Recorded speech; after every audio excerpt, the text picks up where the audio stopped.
എന്ന് പറയുന്ന ആർട്ട് എന്ന് പറയുന്ന നാം മഹാന്മാര് കിതാബുകളിൽ അത് പലതായിട്ടാണ് വർണ്ണിച്ചിട്ടുള്ളത്. ഖൽബ്, നഫ്സ്, റൂഹ്, അഖ്ല്, സിർറ്, അങ്ങനെ ഒരുപാട് വിഷയങ്ങൾ അതിനെക്കുറിച്ച് പറയുന്നുണ്ട്. നബിതങ്ങൾ 1400 കൊല്ലങ്ങൾക്ക് മുമ്പ് പഠിപ്പിച്ചു, ഇന്ന ഫിൽ ജസദി മുദ്ഗ, ശരീരത്തിൽ ഒരു മാംസകഷ്ണമുണ്ട്. ഇദാ സ്വലഹത് സ്വലഹൽ ജസദു കുല്ലു, ആ മാംസകഷ്ണം നന്നായാൽ, ആ മാംസകഷ്ണം ശുദ്ധിയായാൽ ശരീരം മുഴുവനും ശുദ്ധിയായി. വൈദാ ഫസദത് ഫസദൽ ജസദു കുല്ലു, മഹാനായ നബി സല്ലല്ലാഹു അലൈഹി വസല്ലം തങ്ങൾ അവിടെ നിന്നിങ്ങനെ വർണ്ണിക്കുകയാണ് ആ മാംസകഷ്ണത്തെ കുറിച്ച്. ശരീരത്തിൽ ഒരുപാട് അവയവങ്ങളുണ്ട്, പക്ഷേ ഏറ്റവും ഉദാത്തമായ, ഏറ്റവും പവിത്രതയുള്ള, ശരീരത്തിലെ വിലപിടിപ്പുള്ള ഒരു അവയവത്തെ കുറിച്ച് നബിതങ്ങൾ പറയുകയാണ്. ആ മാംസകഷ്ണം ഒന്ന് നന്നായാൽ നിന്റെ ശരീരമാസകലം നന്നാകുകയാണ് എന്ന് പറഞ്ഞാൽ നിന്റെ അവയവങ്ങളെ കൊണ്ടോ നിന്റെ ചിന്താഗതിയോ അല്ലാഹു പൊരുത്തപ്പെടാത്ത മാർഗത്തിലേക്ക് നീങ്ങൂല. എന്നാൽ നബിതങ്ങൾ പറയുന്നത് ഒരൽപ്പം മോശമായാലോ, ഫസദൽ ജസദു കുല്ലു, ശരീരം മുഴുവനും ഫസാദായി പോയി. പിന്നെ നിന്റെ ചിന്താഗതി റബ്ബിന് പൊരുത്തപ്പെടാത്ത മാർഗത്തിലേക്ക് നീങ്ങുകയാണ്. നിന്റെ ശരീരത്തിലെ ഓരോ അവയവങ്ങളും, കൈയും കാലും നാവുമെല്ലാം റബ്ബിന് പൊരുത്തപ്പെടാത്ത മാർഗത്തിലേക്ക് അത് നീങ്ങുകയാണ്. നബിതങ്ങൾ പറയുന്ന അലാ വഹിയൽ ഖൽബ്, ഏതാണ് ആ മാംസപിണ്ഡമെന്ന് നിന്റെ ഉമ്മത്ത് അറിഞ്ഞോളണം, പഠിച്ചോളണം. നബിതങ്ങൾ പറയുന്ന വഹിയൽ ഖൽബ്, അത് ആത്മാവാണ്, അത് അതാ ഹൃദയമാണ്, ആർട്ടാണ്, ഖൽബാണ്. നബി സല്ലല്ലാഹു അലൈഹി വസല്ലം തങ്ങൾ നമ്മെ പഠിപ്പിക്കുന്നത് ഒരു മനുഷ്യന്റെ ഹൃദയം നന്നാകണം. അതെങ്ങനെയാണ് നന്നാക്കി എടുക്കേണ്ടത്, എങ്ങനെയാണ്? അത് നന്നായാലേ നമുക്കെല്ലാ ഇടങ്ങളിലും വിശാലതയുള്ളൂ. കുടുംബക്കാരോട് വെറുപ്പില്ല, സഹോദരന്മാരോട് വെറുപ്പില്ല, അയൽവാസിയോട് വിദ്വേഷമില്ല. ആ ഹൃദയത്തിലേക്ക് വിനയം കടന്നു വരണം, തവാദുഹ് കടന്നു വരണം, അദബ് കടന്നു വരണം. ഇന്ന് ലോകത്ത് നിന്ന് എറിയപ്പെട്ടു പോകുന്ന സംഗതിയാണ് അദബ്. അത് കൽബിലില്ല, ലജ്ജ കൽബിലില്ല. മുൻഗാമികളിലേക്ക് നമ്മൾ നോക്കിയാൽ അവരുടെ ജീവിതകാല പ്രവർത്തനങ്ങൾക്കിടയിൽ, അവരുടെ ജീവിതത്തിൽ, അവരുടെ വീടുകളിൽ നടക്കുന്ന കാര്യങ്ങളിലൊക്കെ അദബിനെ അവരെപ്പോഴും മുന്തിച്ചു വെച്ചിരുന്നു. കാരണം അവരെ ഖൽബ് നന്നാണ്. ഖൽബ് നന്നായാൽ എല്ലാവരുടെയും പൊരുത്തം സമ്പാദിക്കാൻ കഴിയും. മഹാന്മാരായ ഔലിയാക്കൾ, മഹാന്മാരായ ഇമാമിങ്ങൾ, അവര് നമ്മെ പഠിപ്പിക്കുന്നുണ്ട് ഒരുപാട് മാർഗങ്ങളുണ്ട് അതൊന്ന് നന്നായി കിട്ടാൻ. അതിന് മഹാന്മാര് പറഞ്ഞൊരു മാർഗമാണ്, അതാ ഖൽബ് നന്നാകണമെങ്കിൽ വദവാഹു ഖൽബിൻ ഖംസതുൻ ഫതിലാവ ബിതദബ്ബുരിൽ മനാ വലിൽ ബത്നിൽ ഖലാ. ഹൃദയം നന്നാകാൻ, ആ ഖൽബിനെ ഒന്ന് ശുദ്ധിയാക്കാൻ ഒന്നാമത്തെ മാർഗം മഹാന്മാര് പറഞ്ഞത് ഫതിലാവ, അത് ഖുർആൻ പാരായണം ചെയ്യലാണ്. പ്രിയപ്പെട്ട ഉമ്മമാരെ, കാരണവന്മാരെ, പരിശുദ്ധമായ റമളാൻ നമ്മളിലേക്ക് കടന്നു വരികയാണ്. ആ അതിന്റെ മുന്നൊരുക്കത്തിലാണ് നാം. ആ റമളാനിനെ സ്വീകരിക്കേണ്ടവരാണ് നാം. ഇബാദത്ത് കൊണ്ട്, ഖുർആൻ പാരായണം കൊണ്ട് നമ്മുടെ ജീവിതത്തെ നമുക്ക് ധന്യമാക്കാൻ കഴിയണം. നന്നായി ഖുർആൻ പാരായണം ചെയ്യണം. അപ്പോൾ ഖൽബൊന്ന് മയപ്പെട്ടു വരും, ഖൽബൊന്ന് നന്നാകും, അത് ശുദ്ധിയിലേക്കൊന്ന് കടന്നു വരും. അതിന് മഹാന്മാര് പറഞ്ഞ ഒന്നാമത്തെ മാർഗമാണ് ഖുർആൻ പാരായണം ചെയ്യുക. അതുകൊണ്ടാണ് ഇമാം അഹ്മദ് ബിൻ ഹംബൽ റളിയല്ലാഹു അൻഹു ആരാണ്? മഹാനുഭാവൻ. ഒരു ദിവസത്തിൽ രാത്രിയാകുന്നതിന് മുമ്പ് ഒരു ഖത്തം തീർക്കുമെന്ന് അവിടുത്തെ മകള് ഫാത്തിമ ബീവി റളിയല്ലാഹു അൻഹ പറയുന്നത് കാണാം. നേരം പുലർന്നാൽ അഹ്മദ് ബിൻ ഹംബൽ റളിയല്ലാഹു അൻഹു, എന്റെ പ്രിയപ്പെട്ട ബാപ്പ, എന്റെ ബാപ്പ രാത്രിയാകുമ്പോഴേക്ക് ഒരു ഖത്തം ഓതി തീർക്കുമെന്നാണ്. നമ്മെ പോലെ 24 മണിക്കൂറേ അവർക്കും അല്ലാഹു നൽകിയിട്ടുള്ളൂ. പക്ഷേ നമ്മെ പോലെ അല്ല. ഖുർആൻ ഒരുപാട് ഖത്മുകൾ അവർ തീർക്കുന്നു. നമുക്കറിയാം, നഫീസത്ത് ബീവി റളിയല്ലാഹു തആല അൻഹയുടെ ചരിത്രങ്ങളിലേക്ക് ഒന്ന് കണ്ണോടിച്ചു നോക്കിയാൽ ഒരു പെണ്ണാണ്, പക്ഷേ സയ്യിദത്തായ ബീവിയാണ്. സ്വന്തം കൈകൊണ്ട് ഖബർ കുഴിക്കുകയാണ് ഒരു പെണ്ണ്. ആ ഖബറിൽ ഇരുന്ന് ഒരുപാട് സുന്നത്ത് നിസ്കരിക്കുന്നു, ഒരുപാട് ഖത്മുകൾ ഓതി തീർക്കുകയാണ്. 190 ഖത്തം ഖബറിൽ വെച്ച് നഫീസത്ത് ബീവി ഓതി തീർത്തിട്ടുണ്ട്. സഹോദരിമാരെ, സുബ്ഹ് നിസ്കാരം കഴിഞ്ഞാൽ ഒരു പേജെങ്കിലും ഖുർആൻ ഓതാത്ത ദിവസമുണ്ടാകരുത്. അത് ഉമ്മയാകുന്ന ഞാൻ മാത്രം ഓതിയാൽ പോരാ, ബാപ്പയാകുന്ന ഞാൻ മാത്രം ഓതിയാൽ പോരാ. എന്റെ മക്കളെയും ഖുർആൻ പരിശീലിപ്പിക്കണം. ഖുർആൻ അതെന്റെ കർമ്മമാണ്, ഞാൻ ജീവിതത്തിൽ കൊണ്ടുവരേണ്ട ഒരു ദൗത്യമാണ്, ഒരു അമലാണെന്ന ചിന്താഗതി ചെറുപ്പത്തിലെ കുട്ടികളിൽ വളർത്തിയെടുക്കണം. പക്ഷേ ഇന്ന് +2 വരെ മദ്രസ പഠിക്കുന്നു, 10ാം ക്ലാസ് വരെ മദ്രസ പഠിച്ച് സർട്ടിഫിക്കറ്റ് വാങ്ങുന്നു, A+ നേടുന്ന, സമ്മാനം വാങ്ങുന്നു, മൊമെന്റ് വാങ്ങുന്നു. പക്ഷേ അവൾ ഇന്ന് വരെ സുബഹി ഖളാആകാതെ നിസ്കരിച്ചിട്ടില്ല, ഒരു പേജ് ഖുർആൻ ഓതുന്നില്ല. ഇന്നത്തെ സമുദായത്തിന് ഖുർആൻ എന്താണെന്ന് അറിയാം. അത് 7ാം ക്ലാസ് വരെ മദ്രസയിൽ പഠിക്കുമ്പോൾ ഉസ്താദുമാരിങ്ങനെ ഓതിക്കൊടുത്ത ഓതാൻ പറഞ്ഞത് ഓതുക എന്ന ഒരു ചിന്താഗതിയിലേക്ക് പ്രിയപ്പെട്ട സഹോദരിമാരെ നമ്മുടെ മക്കള് മാറിക്കൊണ്ടിരിക്കുകയാണ്. മദ്രസ പ്രസ്ഥാനം വരുന്നതിന് മുമ്പ് 10-75 വർഷങ്ങൾക്ക് മുമ്പ് വിദ്യാഭ്യാസ ബോർഡും മദ്രസ പ്രസ്ഥാനവും നമ്മുടെ ഉലമാ കൊണ്ടുവരുന്നതിന് മുമ്പ് പള്ളിക്കോലായിൽ പോയിരുന്ന അക്ഷരം പഠിച്ച് നിരന്തരം ഖുർആൻ ഓതിയ ഒരു പാരമ്പര്യം നമ്മളിൽ കഴിഞ്ഞു പോയിട്ടുണ്ട്. ഒരുപാട് ഖത്മുകൾ അവരെ തീർത്തിട്ടുണ്ട്. നിരന്തരം ഖുർആൻ കയ്യിൽ പിടിച്ച് ഓതുന്ന ഉമ്മമാരുണ്ട്. ഇന്നും നിങ്ങളുടെ ഒക്കെ വീടുകളിൽ 90-80 പ്രായമുള്ള ഉമ്മമാർ, അവർക്ക് ഏറ്റവും ജീവിതത്തിലെ രസമെന്ന് പറയുന്നത് ഖുർആൻ പാരായണം. നിങ്ങൾ ഖുർആൻ ഓതി നോക്കും, ഖുർആൻ ഓതുമ്പോൾ ഹൃദയം ഇങ്ങനെ മയപ്പെട്ടു വരും. അതുകൊണ്ട് ഖുർആൻ പറഞ്ഞു, നിരന്തരം ഖുർആൻ പാരായണം ചെയ്യുന്ന ആൾക്കാർക്ക് അർദലുൽ ഉംറ ഉണ്ടാകൂല എന്ന് പറഞ്ഞാൽ പ്രായം ഒരുപാടായിട്ട് മത്തും വിത്തും ഖുർആൻ ഓതുന്ന ഉണ്ടാവൂല. അത് ഖുർആനിൽ തന്നെ അല്ലാഹു പറഞ്ഞിട്ടുണ്ട്. നിരന്തരം ഒരു പേജ് അത് ഓതി രസം പിടിക്കുമ്പോൾ പിന്നീട് അത് 2 പേജാകും. പിന്നീട് നിരന്തരം അതിനോട് വല്ലാണ്ട് ലദ്ദത്ത് വരുമ്പോ എനിക്ക് ഒരു ജുസ് ഖുർആൻ ഓതണമെന്ന ചിന്താഗതിയിലേക്ക് നമ്മൾ മാറും. ഇപ്പോൾ സുബഹി 5:30 നേരം വെളുത്തിട്ടാൻ പറഞ്ഞു, എന്റെ മക്കളെ ഞാൻ ഖുർആൻ ശീലിപ്പിക്കണം, സുബഹിക്ക് എഴുന്നേൽപ്പിക്കണം. മദ്രസയിലെ മക്കൾ പോലും ഖുർആൻ നിന്നെ എല്ലായിടങ്ങളിലും ഏറ്റവും വലിയ ഒരു പരാജയം എന്ന് പറയുന്നത് നമ്മളിങ്ങനെ ചോറായി പഠിപ്പിക്കും, ഫുള്ള് A+ ആയിരിക്കും. പഠിപ്പിക്കുന്ന മൂലാർക്ക് മൊമെന്റോ ആദരവും ഷാളണീക്കലും കോട്ടണീക്കലും എല്ലാം ഉണ്ടാവും. ഓള് സുബീസ്കരിച്ചിട്ടുണ്ടാവില്ല, പഠിപ്പിച്ച കുട്ടി ഓള് ഖുർആൻ ഓതിയിട്ടുണ്ടാവില്ല. എപ്പോഴും അമലുകളിലാണ് നമ്മുടെ കുട്ടി പോസിറ്റീവ് ആകേണ്ടത്, കർമ്മങ്ങളിലാണ് ആ കുട്ടി പോസിറ്റീവായി വരേണ്ടത്.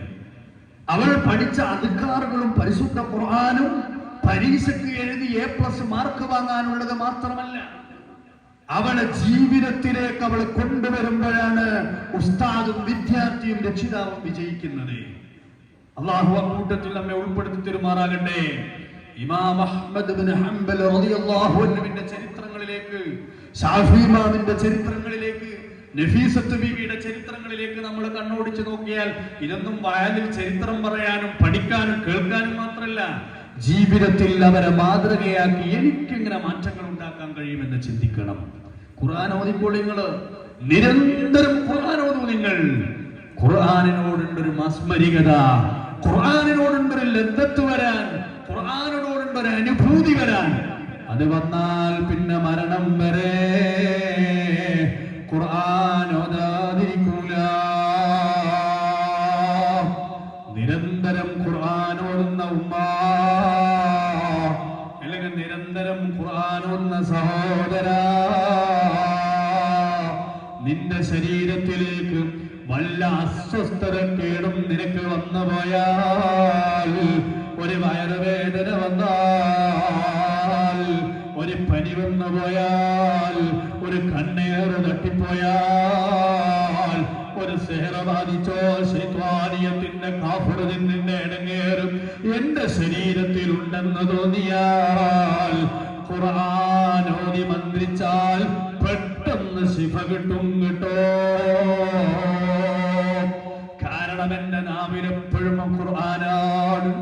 ആ ഖുർആനിന്റെ ആയത്തുകൾ പാരായണം ചെയ്ത് ഞാനൊരു വെള്ളത്തിലേക്ക് ബിസ്മി കൂട്ടിയൊന്ന് ഊതിയായി എന്റെ രോഗം മാറാൻ ഖുർആൻ ഞാൻ എന്നെ മന്ത്രിച്ചാൽ മതി. നെട്ടോട്ടമോടേണ്ടതില്ല. ഖുർആനുമായി നല്ലൊരു ചങ്ങാത്തം കൂടണം, ഖുർആനുമായി നല്ലൊരു സ്വർഗത്തുണ്ടാക്കണം. അങ്ങനെ ഖുർആൻ ജീവിതത്തിലെ വലിയൊരു കൂട്ടാളിയായി, ഒരു സ്നേഹിതനായി മുറുകെ പിടിക്കാൻ കഴിഞ്ഞാൽ ഖബറിലും അത് വലിയ ഉപകാരം തന്നെ. അതുകൊണ്ടാണ് നബി സല്ലല്ലാഹു അലൈഹി വസല്ലമയുടെ സ്വഹാബത്ത് അതാ ചെറിയ ഈ തപ്പന ഓല കൊണ്ട് ടെന്റ് കെട്ടി താമസിക്കുകയാണ്. രാത്രിയാകുമ്പോൾ ടെന്റ് കെട്ട് ഭൂമിയുടെ അടിയിൽ നിന്ന് ഖുർആന്റെ ശബ്ദം കേൾക്കുകയാണ്, ഖുർആൻ ഓതുന്നത് കേൾക്കുകയാണ്. എവിടെയും പരിസരങ്ങളിൽ നോക്കിയിട്ട് ഒരാളെയും കാണുന്നില്ല. പക്ഷേ ഈ ടെന്റ് കെട്ടിയ ചെറിയ ജാഗയിൽ വെച്ച് ഖുർആന്റെ ശബ്ദം കേൾക്കുന്നു. ഒരു പരിഭ്രാന്തിപ്പെട്ട സഹാബി ഇലാ ഹളറത്ത് റസൂലില്ലാഹ് സല്ലല്ലാഹു അലൈഹി വസല്ലമ തങ്ങളിലേക്ക് പോകുകയാണ്. തങ്ങളെ ഹയാത്തുള്ള കാലമാണ്.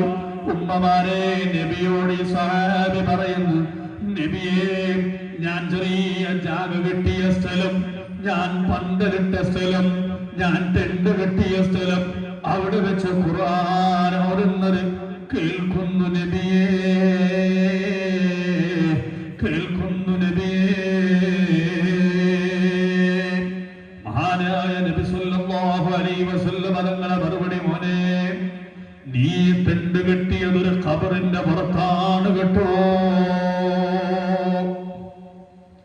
എത്രയോ വർഷങ്ങൾക്ക് മുമ്പ് മരണപ്പെട്ടു പോയി ഖബറാണെന്ന് പോലും തിരിച്ചറിയാത്ത മരുഭൂമിയിൽ ടെന്റ് കിട്ടിയപ്പോ അവിടെ വെച്ച് ഖുർആൻ ഓതുന്നത് കേൾക്കുമ്പോൾ നബി തങ്ങൾ പറയുന്ന മറുപടി, മോനെ, അത് ഖബറാണ് മോനെ. ഏത് ഓത്താ നീ കേൾക്കുന്നത്? ഏത് സൂറത്ത് പാരായണം ചെയ്യുന്നതാ നീ കേൾക്കുന്നത്? അപ്പോഴാണ് ആ സഹാബി പറഞ്ഞു, തബാറക്കയാണ് ഓതുന്നത് നബിയേ. മഗ്രിബായാൽ തബാറക്ക ഓതുന്നത് കേൾക്കുന്നു.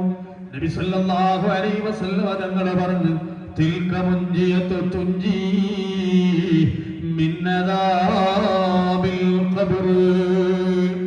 സൂറത്തുൽ മുൽക്ക്, സൂറത്തു തബാറക ഖബർ ശിക്ഷയിൽ നിന്ന് രക്ഷപ്പെടാൻ ഏറ്റവും വലിയ മരുന്നാണ് കേട്ടോ. ഖബറിലെ അദാബ് ഭയാനകരമാണ്. ആ ഖബറിൽ നിന്ന് രക്ഷപ്പെടണോ ഉമ്മമാരെ? നബി തങ്ങൾ പറയുന്ന നിരന്തരം സൂറത്തു തബാറക ഓതണം, സൂറത്തുൽ മുൽക്ക് ഓതണം. നബി തങ്ങൾ പറഞ്ഞ ജീവിതകാലം മുഴുവനും ഖുർആൻ പതിവാക്കിയ ഒരു മനുഷ്യന്റെ ഖബറാണത്. അദ്ദേഹം ഖബറിൽ വെച്ചും ഖുർആൻ ഓതുകയാണ്. അദ്ദേഹത്തിന്റെ ശരീരം മണ്ണ് തിന്നിട്ടില്ല. ഖബറിൽ വെച്ചും മരിവ് കഴിയുമ്പോൾ ഖുർആൻ ഓതുകയാണ്. അത്തരക്കാരെ പോലെ, ആ മഹാന്മാരെ പോലെ അമലുള്ളവരല്ല നാം. പക്ഷേ ഈ താനാഖിറസ്സമാനിലെ ഫസാദ് നിറഞ്ഞ കാലത്ത് അവരെ പോലെ ആകാൻ കഴിയില്ലെങ്കിലും, അവരെ അയലത്തെത്താൻ കഴിയില്ലെങ്കിലും, ഞാനും ഖുർആന്റെ സഹപാഠിയാകേണ്ടതില്ലേ? ഖുർആന്റെ സുഹൃത്താകേണ്ടതില്ലേ? ഖുർആൻ ഓതി ഓതി നല്ല തഴക്കം വരുമ്പോ പിന്നെ കൽബങ്ങ് വൃത്തിയാകുന്നു. എല്ലാവരോടും മയത്തിൽ പെരുമാറുന്നു. കൽബിലേക്ക് ആത്മീയത കടന്നു വരുന്നു. വിദ്വേഷം മനസ്സിൽ നിന്ന് പോകുകയാണ്. ഹൃദയം സ്ഫടികം പോലെ തെളിഞ്ഞു തെളിഞ്ഞു വരുമെന്ന് മഹാന്മാരായ ഇമാമികൾ പഠിപ്പിക്കുകയാണ്. അതുകൊണ്ടല്ലേ ഇമാം അഹ്മദ് ഇബ്നു ഹംബൽ റളിയല്ലാഹു അൻഹു ഖുർആൻ അല്ലാഹുവിന്റെ സൃഷ്ടിയാണെന്ന് പറഞ്ഞൊരു വിഭാഗം പുത്തൻവാദികൾ വന്നപ്പോ, അല്ല അല്ല, ഖുർആൻ അല്ലാഹുവിന്റെ സൃഷ്ടിയല്ല, ഖുർആൻ അല്ലാഹുവിന്റെ കലാമാണ്, അത് അല്ലാഹുവിന്റെ സംസാരമാണ്, അത് അല്ലാഹുവിന്റെ വാചകമാണ്, അത് അല്ലാഹുവിന്റെ കലാമാണെന്ന് പറഞ്ഞ് ബിദ്അത്തുകാരോട് ഒറ്റയാൽ പോരാട്ടം നടത്തിയ മഹാനാണ് ഇമാം അഹ്മദ് ഇബ്നു ഹംബൽ റളിയല്ലാഹു അൻഹു. ഭരണാധികാരി പറഞ്ഞു, അഹ്മദേ, ഖുർആൻ അല്ലാഹുവിന്റെ സൃഷ്ടിയാണെന്ന വാദം ശരിയാണ്, നിങ്ങൾ അത് തിരുത്തി പറയണേ. ഇമാം അഹ്മദ് ഇബ്നു ഹംബൽ റളിയല്ലാഹു അൻഹു പറഞ്ഞു, ഇല്ല ഇല്ല, എന്നെ എന്റെ ഉസ്താദുമാര് പഠിപ്പിച്ചൊരാദർശമുണ്ട്, ഒരു ദീനുണ്ട്, ഒരു സുന്നത്ത് ജമാഅത്തിന്റെ ആശയമുണ്ട്. ഒരാളെ മുമ്പിലും, ഒരു ബിദ്അത്തുകാരന്റെ മുന്നിലും, ഒരു പുത്തൻവാദിയുടെ മുന്നിലും അടിയറ വെക്കൂല. ഭരണാധികാരിയോട് ഇമാം അഹ്മദ് ഇബ്നു ഹംബൽ തങ്ങൾ പറഞ്ഞു, അല്ല, ആ ഖുർആൻ അല്ലാഹുവിന്റെ കലാമാണ്, അത് സൃഷ്ടിയാണെന്ന് പറയാൻ എന്നെ കിട്ടൂല. ഇമാം അഹ്മദ് ഇബ്നു ഹംബൽ റളിയല്ലാഹു അൻഹു മഹാനവറുകളെ ഭരണാധികാരി ജയിലിലിട്ട് തല്ലിയില്ലേ? ചാട്ടവാറ് കൊണ്ട് ഒരുപാട് തല്ലിയില്ലേ? ചാട്ടവാറിന്റെ അടിമാനവറുകൾ കൊണ്ടില്ലേ? പക്ഷേ ഖുർആൻ മഹാനവറുകളുടെ ജീവിതത്തിൽ വലിയൊരു സഹപാഠിയാണ്, വലിയൊരു സുഹൃത്താണ്. ഖുർആൻ ജീവിതത്തിലെ ഏറ്റവും വലിയ കൂട്ടുകാരനായി ഇമാം അഹ്മദ് ഹംബൽ തങ്ങളെപ്പോലെ, ശാഫി ഇമാം തങ്ങളെപ്പോലെ അതാ ഖുർആൻ വലിയ രസമായി മാറിപ്പോയി. അതുകൊണ്ട് തന്നെ ദിവസങ്ങൾ ഖത്തം തീർക്കാൻ അവർക്ക് കഴിയുന്നു, നഫീസത്ത് ബീവിക്ക് കഴിയുന്നു. എന്തേ കാരണം? അവരെ ഖൽബ് അതിന് മയപ്പെട്ടു പോയി. ഹൃദയം കടുപ്പമായി പോയാൽ, ഹൃദയം കുറച്ച് ഇടുക്കമായി പോയാൽ ഖുർആൻ ഓതാൻ കഴിയൂല. ഖുർആൻ ജീവിതത്തിൽ ഒരു രസമാകൂല. അല്ലാഹ് കാത്തുരക്ഷിക്കട്ടെ. അഹ്മദ് ഇമാമിന്റെ ശാഫി ഇമാം തങ്ങളെ ഇമാം അബൂ ഹനീഫയുടെ ബറക്കത്തുകൊണ്ട് അതാ റമളാൻ വരുന്നു.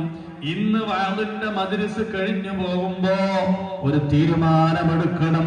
സുബ്ഹ് നിസ്കാരം ഖളാ ആകാതെ നിസ്കരിച്ച് ഒരു പേരെങ്കിലും ഖുർആൻ ഓതാനിരിക്കൂല. ഖുർആൻ വലിയ അത്ഭുതമാണ്, ഖുർആൻ വലിയ ഔഷധമാണ്. ഖുർആനിനോട് ബഹുമാനമുണ്ട്, ഖുർആനിനോട് ആദരവുണ്ട്. ഖുർആനിലേക്ക് കാല് നീട്ടാൻ പാടില്ല, ഖുർആനെ കണ്ടാൽ എഴുന്നേറ്റു നിൽക്കണമെന്ന് പറഞ്ഞവരില്ലേ? ഖുർആൻ അരക്ക് താഴെ താഴ്ത്തിപ്പിടിക്കരുത്. മുൻഗാമികളായ ആളുകൾ മദ്രസയിലേക്ക് പോകുന്ന കാലം ഖുർആൻ നെഞ്ചിന് മീതയില്ലേ പിടിച്ചിട്ടുള്ളത്? ഇപ്പോൾ നമ്മുടെ മക്കൾ എങ്ങനെയാണ്? അതൊക്കെ ഒരു പുസ്തകം മാതിരി. സുബ്ഹാനല്ലാഹ്, ഉസ്താദൊന്ന് പൊക്കിപ്പിടിക്കാൻ പറഞ്ഞാൽ അത് പൊക്കിപ്പിടിക്കും. ഉസ്താദിന്റെ കണ്ണ് മറഞ്ഞാൽ തൂക്കിയിട്ട ചന്തിക്ക് താഴെയുള്ള ബാഗിൽ മുസ്ഹഫായി പോയി. ആദരവില്ല, ബഹുമാനമില്ല, അതവില്ല. അതുകൊണ്ട് ഈ സമൂഹം പിഴച്ചു പോകുകയാണ്. ആ ഗൗരവം പഠിപ്പിക്കേണ്ടത് നമ്മളാണ്. ഉമ്മമാരെ, ഉസ്താദുമാരെ പുറകിന്ന് തള്ളിത്തരുമ്പോ ആ റൂട്ടിലേക്ക് മക്കളെ കയറ്റേണ്ടത് ഉമ്മയാണ്.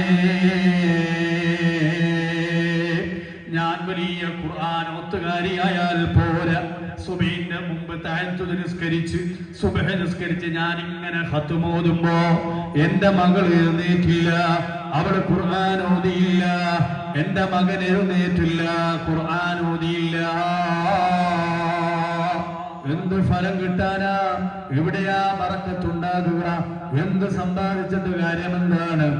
ആദരവ് നമ്മിൽ നിന്ന് നഷ്ടപ്പെട്ടു പോയി. ആദരവ് വലിയ വിഷയമാണ്. മുൻഗാമികൾ വീട്ടിലൊരു കല്യാണം വന്നാൽ സ്വന്തം മകൻ പുതിയാപ്പിളയായി ഇറങ്ങുന്ന സമയം സുബ്ഹാനല്ലാഹ്, ഉമ്മ പറയും, മോനെ കാരണവരോട് പൊരുത്തം വാങ്ങണം, കാരണവരോട് ചോദിക്കണം. ഉമ്മാന്റെ ആങ്ങളയാവുന്ന കാരണവർക്ക് മുൻഗാമികൾ നൽകിയൊരു പദവിയുണ്ട്. ഭയങ്കരമായൊരു ബഹുമാനായിരുന്നു അത്. സത്യത്തിൽ അതൊരു അദബ് പഠിപ്പിക്കല. ഉമ്മാന്റെ ആങ്ങള അത് ഉമ്മയെപ്പോലെ ആദരിക്കപ്പെടേണ്ടതാണ് എന്ന് കുട്ടിക്കാലം മുതലേ പഠിപ്പിച്ചിട്ടുണ്ട്.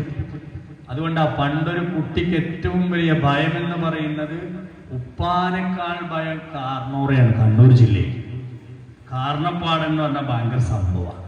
കാരണം എന്താ? അത്രയും വലിയ ബഹുമാനം ഉമ്മ പഠിപ്പിച്ചിട്ടുണ്ട്. അതുകൊണ്ട് വീട്ടിലേത് സൽക്കാരം വന്നാലും കാരണവർക്ക് വലിയ ബഹുമാനമുണ്ട്. ഉമ്മാന്റെ ഉപ്പയുണ്ട്, ഉപ്പാപ്പാക്ക് വലിയ ബഹുമാനമുണ്ട്. അതബന്താന്ന് കുട്ടിക്കാലങ്ങളിലെ മദ്രസയിൽ വരുന്നതിന് മുമ്പ് തന്നെ ആറ്റാനോട് വലിയ ബഹുമാനം വേണമെന്നൊരു എയിമും അതബും മുൻഗാമികൾ പഠിപ്പിച്ചിട്ടുണ്ട്. ഇന്നതില്ല. ഇന്ന് കാർണോറെ പണി പണിത് നോക്കട്ടെ എന്നൊരു ചിന്താഗതിയിലേക്ക് മാറിപ്പോയി. അവിടെ നമ്മൾ ഉൾക്കൊള്ളേണ്ടത് വലിയ പാഠമുണ്ട്. അദബ് എന്ന് പറയുന്ന വലിയൊരു സംഗതി അതിന്റെ പിന്നിൽ പ്രവർത്തിക്കുന്നുണ്ട് എന്നുള്ളതാണ്. ഉമ്മാന്റെ ആങ്ങളയോട് കാണിക്കേണ്ട ബഹുമാനം ഉമ്മയെ മാത്രം ആദരിച്ചാൽ പോരാ, ഒരു മാനസിക പരിഗണനയുണ്ട്. വെറും കേവലം ഒരു മാമൂലായി തള്ളലല്ല. പരിഗണിക്കേണ്ടവരെ പരിഗണിക്കണമെന്ന് പ്രിയപ്പെട്ട മാതാവ് പഠിപ്പിക്കുകയാണ്. ഞാനൊരു സ്ഥലത്ത് കുറ്റിയടിക്കാൻ പോയി. കുറ്റിയടിക്കുന്ന സമയത്ത് ഞാൻ ചോദിച്ചു, എല്ലാവരും വന്നോന്ന് ചോദിച്ചാൽ പൊതുവെ സമയം പറഞ്ഞാലും കാരണം ഒരു വലിയ കർമ്മമാണ്, ജീവിതത്തിൽ ഏറ്റവും വലിയ സന്തോഷമാണ്.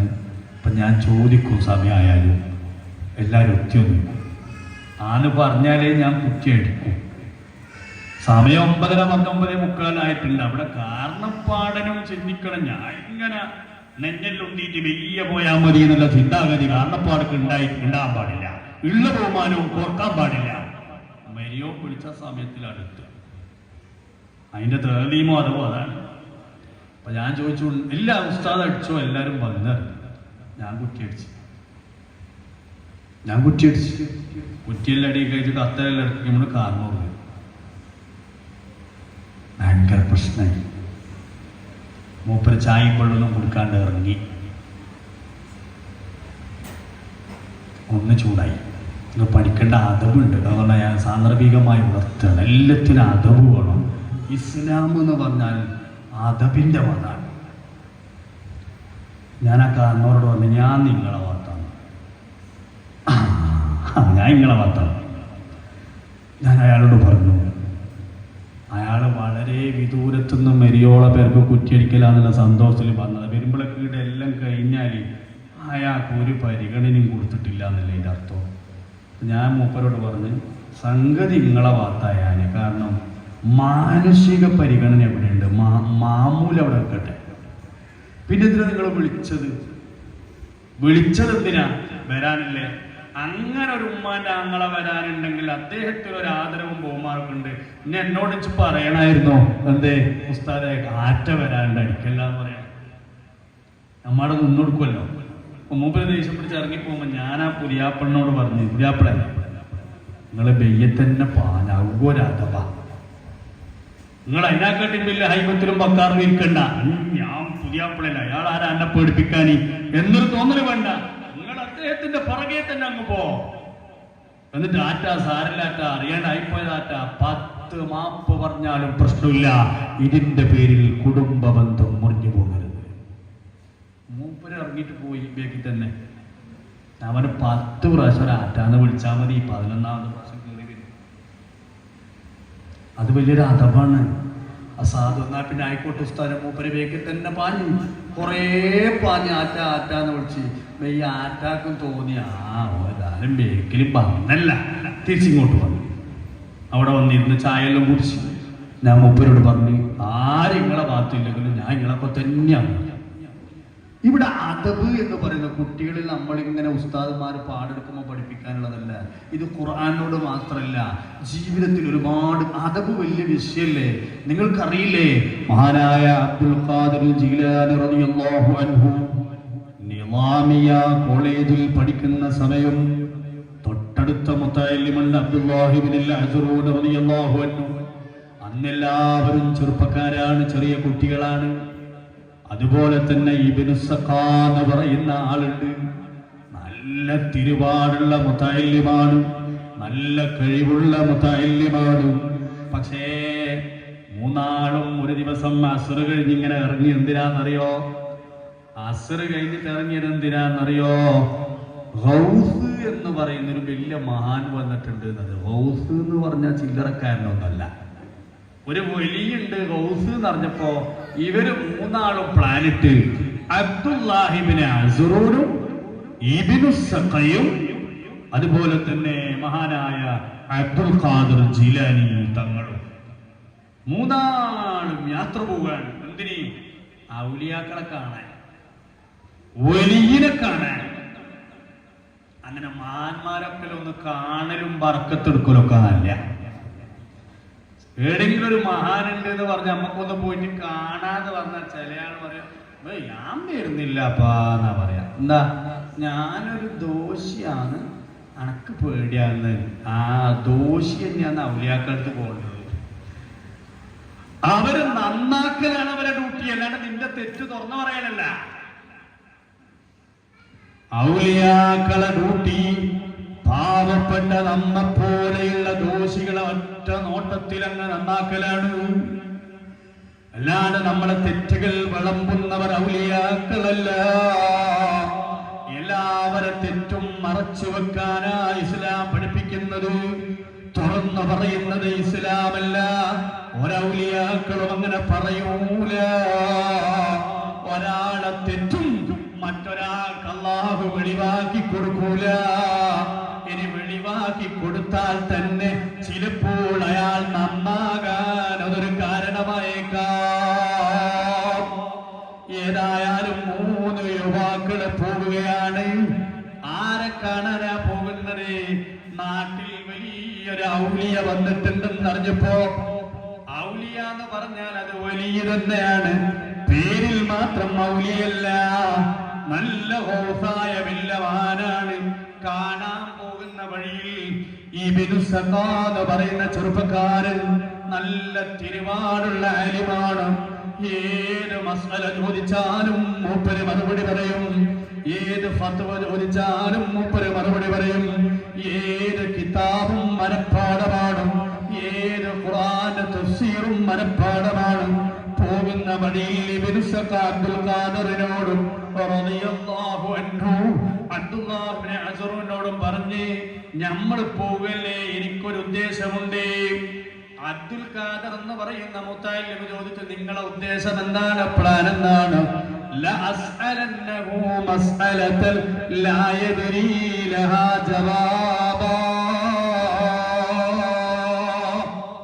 ഞാനൊരു അതിനയാൾക്ക് ആൻസർ പറയാൻ കഴിയില്ല. അങ്ങനെ ഉത്തരം മുട്ടിപ്പോകുന്നൊരു ചോദ്യം ഞാൻ ചോദിക്കുമെന്ന് ഇബ്നു സഖാ എന്ന് പറയുന്ന നല്ല തിരുവാടുള്ള ആലിമ് പറയുകയാണ്. അപ്പോഴാണ് അബ്ദുല്ലാഹി ഇബ്നു അസ്റൂർ പറഞ്ഞു ലഅസ്അലന്നഹു മസ്അലതൻ വഅൻദുറു മാ യഖൂൽ. ഇബ്നു സഖാ, എന്നാൽ എനിക്കും ഒരു മസ്അല ചോദിക്കാറുണ്ട് അദ്ദേഹത്തോട്. ആ ഗൗസ് എന്ന് പറയുന്ന മഹാനുണ്ടല്ലോ, അദ്ദേഹത്തോട് എനിക്കും ഒരു ചോദ്യം ചോദിക്കാനുണ്ട്. എന്താ ചോദ്യം? അൻദുറു മാ യഖൂൽ, എന്താണ് അദ്ദേഹം അതിന് മറുപടി പറയുക എന്നതാണ് എന്റെ നോട്ടം. ഞാൻ ഉദ്ദേശിച്ച ആൻസർ തന്നെയാണോ അദ്ദേഹം പറയുക എന്ന് അബ്ദുല്ലാഹി ഇബ്നു അസ്റൂർ പറയുകയാണ്. ഇബ്നു സഖാ പറഞ്ഞത് അങ്ങനെയല്ല, മറുപടി പോലും പ്രതീക്ഷിക്കാതെ ഉത്തരം മുട്ടിക്കുന്ന മസ്അലയാണ് ഞാൻ ചോദിക്കുക. ഇൽമിനെ അളക്കാനാ മൂപ്പര് പോകുന്നത്. ഔലിയാക്കളെ ഇൽമ് ഒരു സ്കെയിൽ കൊണ്ടും അളക്കാൻ കഴിയൂല. അതെത്ര വലിയ തിരുവാടുള്ളവരായാലും ശരി. അപ്പോഴാണ് അബ്ദുൽ ഖാദർ എന്ന് പറഞ്ഞ് ചെറുപ്പത്തിലെ ഉമ്മ മാന്യത പഠിപ്പിച്ച മോനുണ്ട്. ഉമ്മ ചെറുപ്പത്തിലെ ഇൽമു പഠിപ്പിക്കാൻ അയക്കുമ്പോ, മോനെ ഒരാളോടും കളവ് പറയണ്ട, ഉള്ളതേ പറയാവൂ, പഠിച്ചതേ ജനങ്ങളോട് പറയാവൂ. അങ്ങനെ കുട്ടിക്കാലത്ത് തന്നെ അദബും മര്യാദയും തഖ്വയും സൂക്ഷ്മതയും പഠിപ്പിച്ച ഉമ്മയുടെ മകനുണ്ട് കേട്ടോ. ആ മകൻ പറഞ്ഞു, എനിക്കൊന്നും ചോദിക്കാനില്ല, ഞാൻ അദ്ദേഹത്തെ ഒന്ന് കണ്ടിട്ട് അദ്ദേഹത്തിൽ നിന്ന് ബറക്കത്തെടുക്കും കേട്ടോ. എനിക്ക് കൈ പിടിച്ചൊന്ന് ഉമ്മ വെക്കണം, എനിക്ക് അവിടുത്തെ പൊരുത്തം കിട്ടണം. എല്ലാതെ ഒരു മസ്അലയും എനിക്ക് ചോദിക്കാനില്ല. മൂന്നുപേരും പോയി ഗൗസ് എന്ന് പറയുന്ന മഹാന്റെ മുമ്പിലെത്തി. കണ്ട ഉടനെ ഇബ്നു സഖയുടെ മുഖത്തേക്ക് മഹാനവറുകൾ ഒരു നോട്ടം. വലിയാണല്ലോ, കുപ്പിയകത്തുള്ള വസ്തുവിനെ പോലെ കാണാൻ ഞാൻ നിങ്ങളെ കൽമകമെന്നോവർ. മൂപ്പറൊറ്റ നോട്ട ഇബ്നു സഖന്റെ മുഖത്തേക്ക്. എന്നിട്ട് പറഞ്ഞു, നീ എന്നോട് ഒരു ചോദ്യം ചോദിക്കണല്ലേ, പക്ഷേ ഞാൻ ഉത്തരം മുട്ടിപ്പോകണമെന്നല്ലേ നിന്റെ ഉദ്ദേശം? ഞാൻ ഉത്തരം മുട്ടിപ്പോകാൻ ചോദിക്കുന്ന ചോദ്യം ഇന്നതാണ്. ഹിയ കഥ വജവാബുഹ കഥ. ഇന്ന ചോദ്യം ഇന്ന ആൻസർ, പിടിച്ചോ മറുപടി. മൂപ്പര് ചോദിച്ചിട്ടുണ്ടില്ല, ഇബ്നു സഖ ചോദിച്ചിട്ടുണ്ടില്ല. ഉദ്ദേശിച്ച കൽബിലെ ചോദ്യം മൂപ്പരങ്ങ് പറഞ്ഞു, മറുപടിയും പറഞ്ഞു. എന്നിട്ട് പറഞ്ഞു, മോനെ യബ്ന സഖാ വൈഹക യബ്ന സഖാ, നിനക്ക് ആശറാണ്, നിന്റെ നെറ്റിത്തടത്തിൽ കുഫറിന്റെ അടയാളം കാണുന്നു. ഒരൊറ്റ പറച്ചല. എന്താ കാരണം? അദബില്ലായ്മയാണ്. അദബ് ചില്ലറാന്ന് മനസ്സിലാക്കി. അദബില്ലായ്മയാണ്. ഒരു വലിയന്റെ മുന്നിലെത്തിയപ്പോൾ നിന്റെ നെറ്റിത്തടത്തിൽ കുഫറിന്റെ വെളിച്ചം, കുഫറിന്റെ തീ ഞാൻ കാണുന്നു. പോരാറിന്റെ ശൈത്താനെ.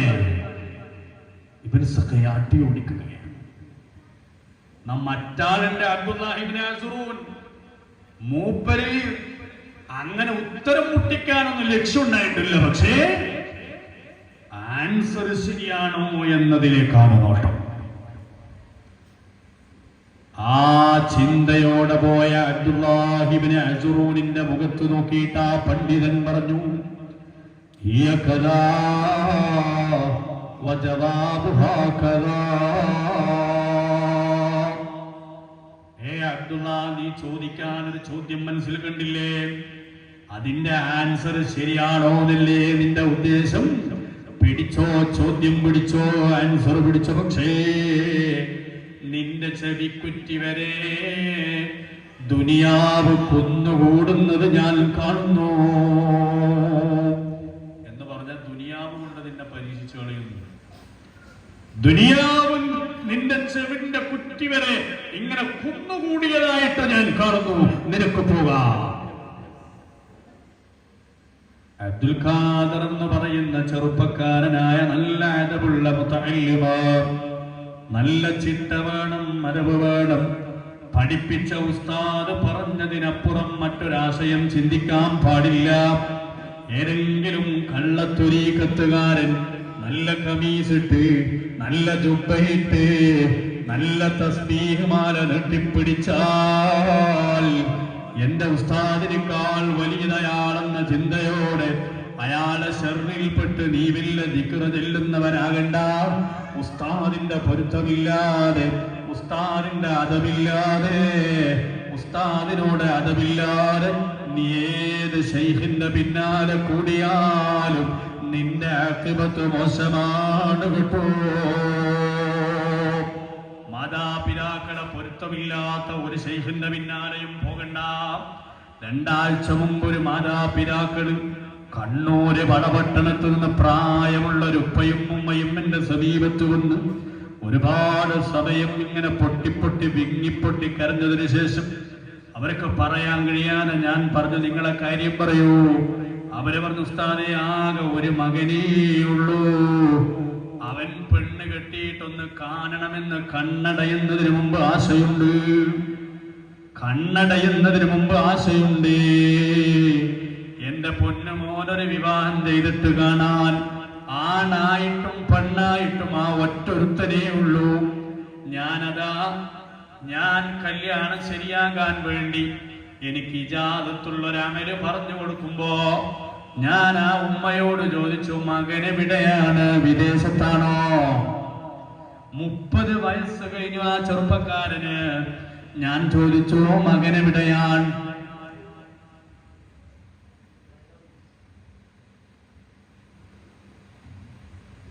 ഉമ്മ ഇപ്പം പറഞ്ഞു, ആ നാട്ടിൽ തന്നെയാണ് ഉസ്താദേ. എന്താ? ഓനി ഒരൗലിയാന്റെ കൂടെ ഹിദ്മത്ത് ജീവിക്കലാണ്. ഉമ്മാന്റെ ഉപ്പാന്റെ പൊരുത്തമില്ല.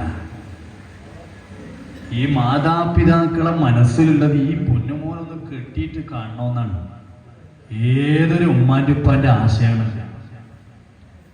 ഒരു പിതാവിന്റെ ഏറ്റവും വലിയ ആഗ്രഹമാണ് ഒന്ന് മകളെ ഒരുത്തന്റെ കീഴിലാക്കിയിട്ട് കാണാൻ, മകനൊന്ന് കെട്ടിയിട്ടൊരു മകള് കയറി വരുന്നത് കാണാൻ. ഞാൻ വിചാരിച്ചു, ഉപ്പാന്റെ ഉമ്മാന്റെയും പൊരുത്തമില്ലാണ്ട് ഏത് ഔലിയന്റെ പിന്നിലേക്ക് പോയേ? ഞാൻ ചോദിച്ചു, ഔലിയാണ്? ആ, ഓ വലിയ മാന്റെ ഒക്കെയാണ്. ഞാൻ പറഞ്ഞ, എന്നാൽ ആ മഹാനോട് പറയണോ ഇവനെ പെണ്ണെട്ടിക്കാം. അപ്പൊ നിങ്ങൾ ഇതിന് എൻ്റെ അടുത്ത് വന്ന് ആ മഹാനോട് തന്നെ പറഞ്ഞാൽ പോലെ. മഹാനുണ്ടാവുമ്പോ ഈ ദോഷിയായ ശരീരത്ത് വരണോ? ആ ഉമ്മ പറഞ്ഞു, ഉസ്താദേ ഞങ്ങളാ മകനെയും തേടി കേരളത്തിന് പുറത്താണ് ആ ഔലിപ്പാപ്പുള്ളത്. മൂപ്പരെയും തേടി പരതി പിടിച്ച് ഈ പ്രിയപ്പെട്ട പ്രായമുള്ള ഉമ്മയും ബാപ്പയും പോയി. എന്നിട്ട് അവിടെ പോയിട്ട് പറഞ്ഞു, ഞങ്ങൾക്ക് ഈ ഒരു മോനെ ഉള്ളൂ പാപ്പ, ഓനെ പെണ്ണെട്ടിച്ചിട്ടൊന്ന് കാണണമെന്ന് ആശയുണ്ട്. അന്നേരം മൂപ്പര് പറഞ്ഞ്, നിങ്ങൾ എന്റെ മുമ്പിൽ നിന്ന് പോയിട്ടില്ലെങ്കിൽ എന്റെ പണി എനിക്കറിയാം, ഓനെ കെട്ടിക്കണോ വേണമെന്നുള്ള ഞാൻ തീരുമാനിക്കോളൂ. ആ ഉലിയപ്പാപ്പയായി മാതാപിതാക്കളെ പുറത്താക്കിട്ട് പറയുന്നത് കെട്ടിക്കണോ വേണ്ടി എന്നുള്ളത് ഞാൻ തീരുമാനിക്കും. ഇപ്പൊ അങ്ങനത്തെ കാലം ഔലിയുപ്പാപ്പാനെ കൊണ്ട് തടഞ്ഞിട്ട് നടക്കാൻ കഴിയില്ല. പണ്ടൊക്കെ ഒരു ഔലിയാനെ കാണണമെങ്കിൽ എന്ത് പണിയുണ്ടെന്നറിയോ? ഇപ്പൊ എല്ലായിടത്തും ഔലിയുപ്പാപ്പയാണ്. എല്ലാവരും ഔലിയാക്കളും കണ്ണ് ചിമ്മുമ്പോഴേക്ക് ഓറിങ്ങനെ കാണലല്ലോ. കൽബ് നന്നായവരങ്ങനെ ഉണ്ടാവില്ല. മഹാനായ അബ്ദുൽ ഖാദർ ജീലാനി റളിയല്ലാഹു അൻഹു ഞാൻ പറഞ്ഞു വന്നതാണ്, അദബ് പഠിപ്പിക്കണം കുട്ടികളെ. ഔലിയുപ്പാപ്പ അതമില്ലാത്ത ഔലിയുപ്പാപ്പ ഉണ്ടാവില്ല. അങ്ങനെ ഔലിയാതാരും കുട്ടിയൊക്കെ സ്വന്തം മാതാപിതാക്കളെ ഏറ്റവും വലിയ ആഗ്രഹിച്ച് കൊതിച്ചു കിട്ടിയ പൊന്നുമോനെ കല്യാണം കഴിപ്പിക്കണമെന്ന് പറയുമ്പോ ഞാൻ തീരുമാനിക്കണം, പോയിക്കോളാം എന്റെ മുമ്പിൽ നിന്ന്. എന്താ ഔലിയ? ഞാൻ പറയും, നിങ്ങളവിടെ ഔലിയുപ്പാപ്പ എന്ന് പറയണ്ട എന്നോട്. ഉസ്താദേ ഞങ്ങൾ കേണ് കരഞ്ഞു ഉസ്താദേ, 2 ദിവസമാണ് താമസിച്ച്. എന്നിട്ട് മൂപ്പര് പറഞ്ഞു, ഇനി ഇവിടുന്ന് പോയിട്ടില്ലെങ്കിൽ പോണ്ട പണി എനിക്കറിയാം. ഇങ്ങനെ ഒരു ഔലിയ പറയുക. അതപ്പോ ആദ്യം എല്ലാവർക്കും പോണം.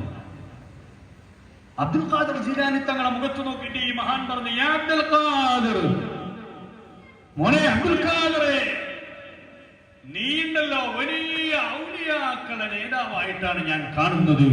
നീ പീഠത്തിൽ കയറി നിന്റെ കാൽ കീഴിലാണ് സർവ്വ ഔലിയാക്കളും മോനെ എന്ന മഹാനായ ഔസങ്ങ് പറയുകയാണ്.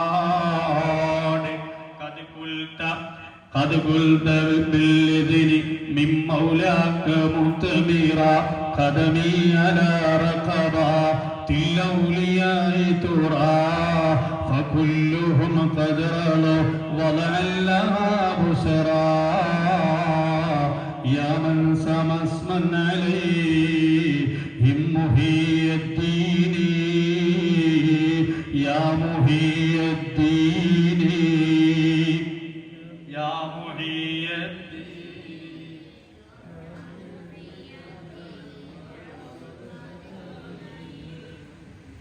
പറയപ്പെട്ടതുപോലെ അബ്ദുൽ ഖാദർ അദബുള്ള മോനായതുകൊണ്ട് വലിയ സ്ഥാനം അലങ്കരിച്ച ഔലിയാക്കളെ കുത്തുബായി മാറി.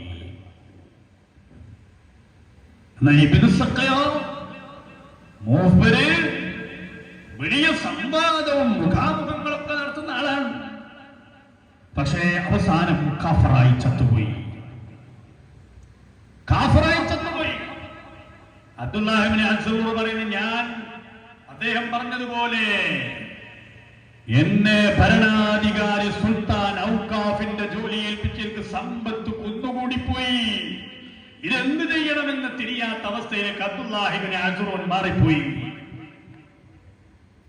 എന്നാൽ ലോകത്തിൽ എപ്പോഴും വാഴ്ത്തപ്പെടുന്ന, പുകഴ്ത്തപ്പെടുന്ന, അനുസ്മരിക്കപ്പെടുന്ന ലോകത്തിന്റെ വലിയ കുതുബായി മാറി അബ്ദുൽ ഖാദർ ജീലാനി റളിയല്ലാഹു അൻഹു. എന്താ കാരണം?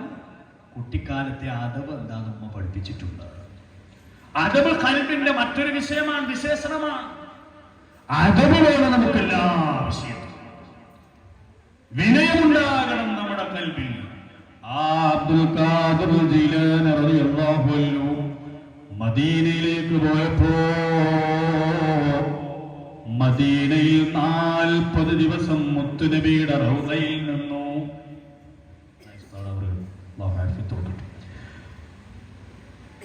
40 ദിവസം നബിതങ്ങളെ ഖബറിന്റെ മുഖത്തോട് മുഖം നിന്ന് 40 ദിവസം ജീലാനി തങ്ങളെ നബിതങ്ങളെ മുഖത്തോട് മുഖമായിരുന്നു. എന്നിട്ട് അവിടുന്ന് പറഞ്ഞു, നബിയേ,